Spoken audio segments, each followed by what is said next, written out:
Jumpa lagi dengan saya Yeni Indra di Gospel Truth Cakes dengan renungan yang berjudul Semua Penyakit Sembuh.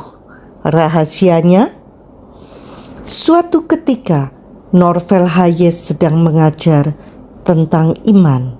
Lalu seorang wanita protes.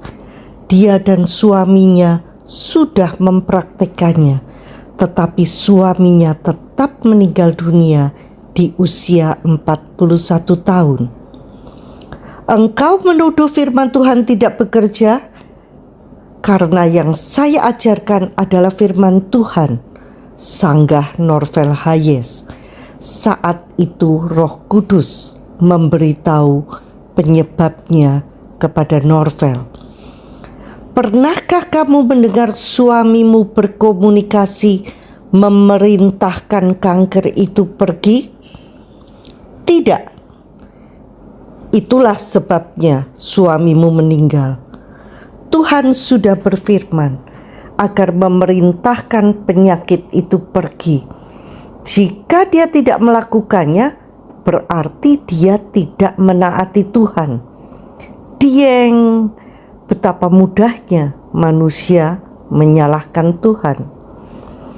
Kembali kepada kisah Pak Asang, beliau itu orang percaya baru yang baru jatuh cinta pada firman.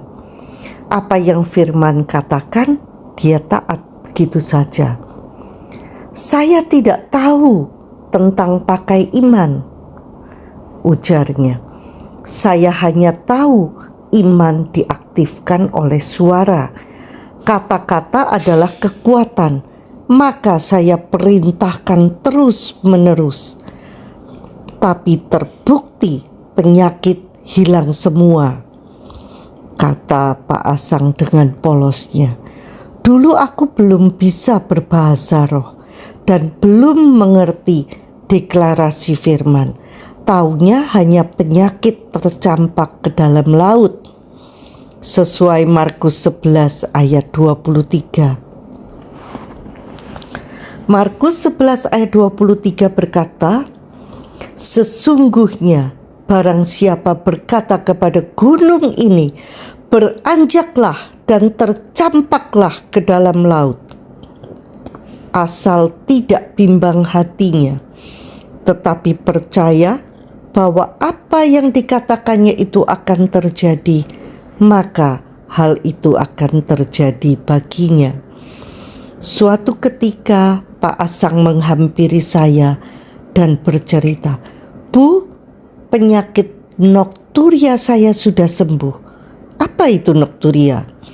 Kebiasaan buang air kecil yang terjadi selama tidur di malam hari, mengganggu sekali, bisa 4-5 kali sepanjang malam. Sekarang saya bisa tidur nyenyak. Pada saat lainnya Pak Asang bercerita sudah sembuh dari penyakit mah akut yang sudah puluhan tahun. Wow, tidak hanya stroke yang sembuh, tetapi penyakit lain yang menaun pun sembuh. Terbukti kesembuhan Tuhan itu sempurna dan menyeluruh. Bahkan bisnis jam tangannya juga jalan kembali. Yang menarik bagi saya kalimat Pak Asang. Saya tidak tahu tentang pakai iman. Saya hanya tahu iman diaktifkan oleh suara. Kata-kata adalah kekuatan, maka saya perintahkan terus-menerus. Tetapi terbukti penyakit pada hilang semua, ujarnya dengan penuh sukacita. Kerap saya saat memperkatakan ada keraguan, apakah iman kita cukup atau tidak. Nah, Pak Asang tidak terbeban oleh iman. Pokoknya perkatakan saja dan terbukti semua penyakit hilang. Wow, keren ini. Saya suka bukti dan bukan janji. Tahukah kita saat awal kita memperkatakannya, mungkin kita tidak sungguh-sungguh beriman. Tetapi semakin diulang-ulang, telinga mendengar, maka iman pun timbul. Bukankah iman timbul dari pendengaran? Pendengaran oleh firman Kristus. Saat menulis artikel ini, tengah malam saya terbangun dan bersin-bersin tidak henti-hentinya. Segera saya belajar mempraktekannya. Pilek, bersin, aku perintahkan stop dan tercampak ke dalam laut. Sekarang juga dalam nama Yesus. Karena oleh bilur-bilur Yesus, saya sudah sembuh. Saya bisa tidur nyenyak, pilek berhenti. Pagi, bangun pagi, pilek benar-benar sudah stop. Yeay! Matius 16 ayat 19 berkata, kepadamu akan kuberikan kunci kerajaan surga. Apa yang kau ikat di dunia ini akan terikat di surga, dan apa yang kau lepaskan di dunia ini akan terlepas di surga. Otoritas dan kuasa sudah diberikan Tuhan kepada kita saat lahir baru. Tidak hanya itu, kesembuhan, kelimpahan, kekayaan, kesehatan, dan apapun yang kita butuhkan sudah tersedia di dalam roh kita. Roh Allah dengan segala kekayaannya berdiam di dalam roh kita yang sudah lahir baru.